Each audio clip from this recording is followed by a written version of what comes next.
জাহান্নামে যাওয়ার কারণ এগুলো উল্লেখ করেন নাই। কিসের আত্মীয় আর কিসের আপনজন আর কিসের অফিসের বস আর কিসের কি, সবাই সবার স্বার্থ নিয়ে পড়ে আছে। শুধু একজন সত্তা আপনার কাছে স্বার্থ চায় না, সে কে? আল্লাহ পাক। এটা যদি বুঝতে পারেন তাহলে দেখবেন মনটা আল্লাহর দিকে নরম হয়ে যাবে। আর মুসলিমদের এখন এই মানসিক আত্মশুদ্ধিটা বেশি দরকার।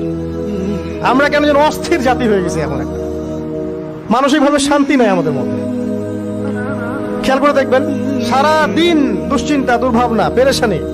নামাজে আসি তাও মনে হয় যত তাড়াতাড়ি নামাজ শেষ করতে পারলে বাস। 5 মিনিট 4 রাকাত নামাজ, আর ইমাম যদি ভুলে 10 মিনিট পড়ায় তো চাকরি নট।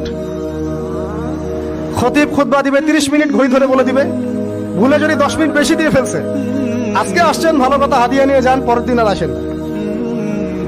অস্থির। অস্থিরতার কারণ দুনিয়ামুখিতা, আল্লাহ থেকে দূরে থাকা। অস্থিরতার কারণ কোরআন থেকে দূরে থাকা।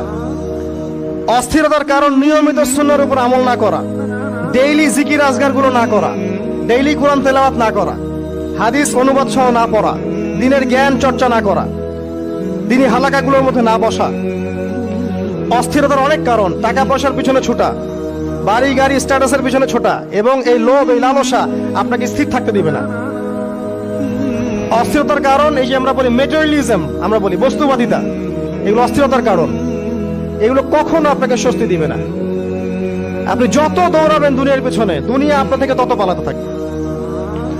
আর আল্লাহ পাক বলেছেন, হে আদম সন্তান, আমার ইবাদতের জন্য সময় বের করো, আমি তোমাকে 2টা জিনিস দিব। 1 নাম্বার, তোমার হাতকে আমি সচ্ছলতা দিয়ে ভরে দিব, আর 2 নাম্বার, তোমার সমস্ত অভাব আমি দূর করে দেব।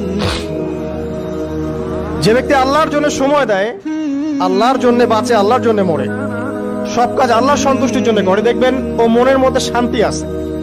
হয়তোবা তার 5 তলা 10 তলা বাড়ি নাই, BMW নাই, সুজুকি জিক্সার নাই, তারপরে দেখবেন সে অনেক শান্তিতে আছে, কারণ তার মনের মধ্যে একটা প্রশান্তি কাজ করে।